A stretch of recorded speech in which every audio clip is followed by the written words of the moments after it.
গাজরের হালুয়া কেমন হয়েছে? মুখে বলো। ভালো। খুব ভালো হয়েছে।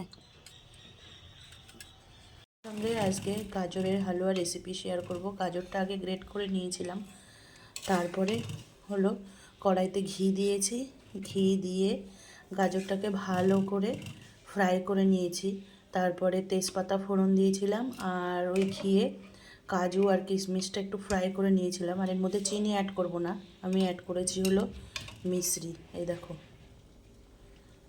এর মধ্যে কিন্তু লিকুইড দুধ অ্যাড করিনি, আমি হলো আমুল দুধ ছিল সেটা গরম জলে গুলে নিয়ে তারপরে অ্যাড করেছি। আর কোনো মিষ্টি জাতীয় জিনিস তৈরি করার সময় সামান্য লবণ দিলে সেই মিষ্টি জাতীয় জিনিসের ব্যালেন্সটা বজায় থাকে আর খেতে খুব টেস্টি হয়। এই গাজরের হালুয়াটা এবার ফুটছে, একদম মাখো মাখো হয়ে আসলে নামিয়ে দেব।